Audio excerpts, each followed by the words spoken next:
For this question, we are looking at types of variables. I've already selected categorical variable because this is different labels. We have different groups here. For a variable to be categorical, it must split the data into different groups. Sometimes we use numbers to represent that, such as males and females being 1 and 2, freshman, sophomore, junior, senior being 1, 2, 3, 4. Those numbers would not be quantitative, they would still be a categorical variable. To review, there are 3 types of variables mentioned in this class. Categorical, which is known also as qualitative, for quality, or quantitative variables, which are real numbers that could be discrete or continuous. And we also have a third type, not mentioned in this assignment, identifiers, which are unique, and oftentimes there's only one identifier in a data set.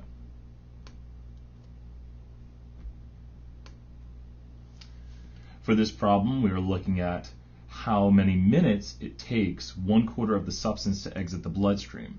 This would be time. Since time is quantity, it would be a continuous quantitative variable.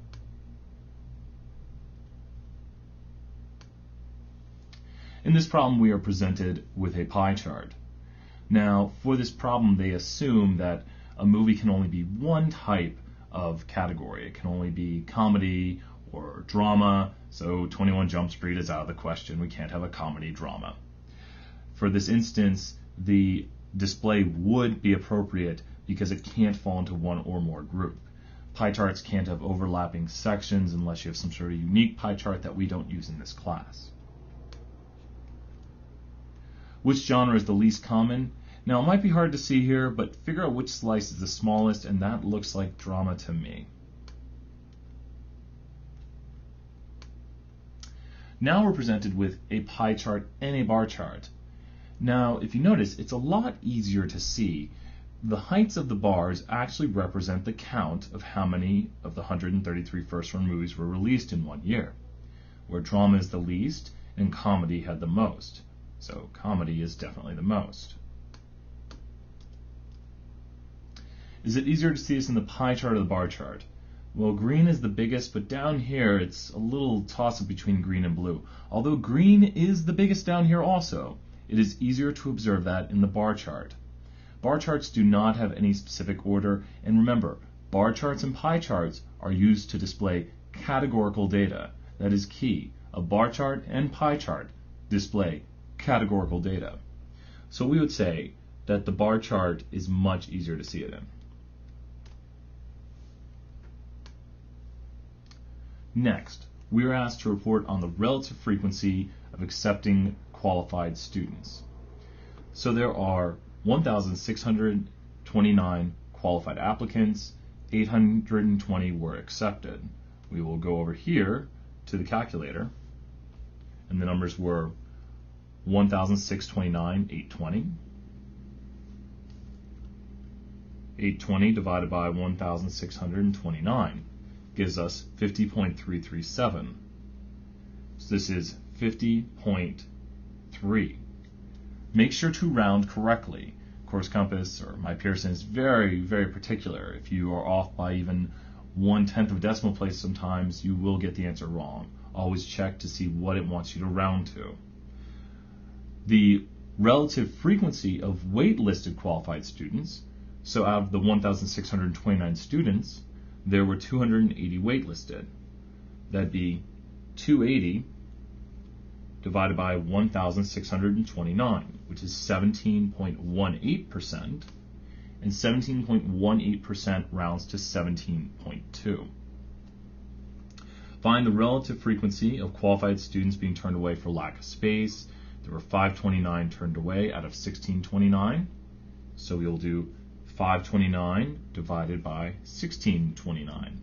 That is 32.47, which rounds to 32.5. Make sure to round correctly. Select the statement that best describes the relative frequencies. And this problem is great because it even has a check in here at the bottom. Down here at the bottom, we know we have achieved the problem if our percentages match up. Right here, we are presented with the cause of death for Americans in 1999.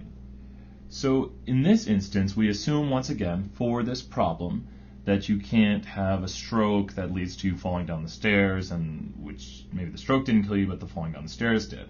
There's only one cause of death. That would be some sort of infarction and an accident coupled. But in this instance, for this problem, there is only one cause labeled, and it would be yes because there is no possibility of overlap. And that's for this question. That's how we wish to answer it.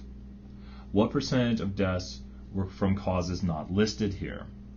So for this problem, we will need to add up all the percentages. So pull out your calculator and add together each percentage starting at the top. 30.8 plus 22.9 plus 7.7 plus 8.1 plus 4.3. And if you have a TI calculator, it's excellent because you can see everything on the screen and make sure you made no mistakes. This is 73.8.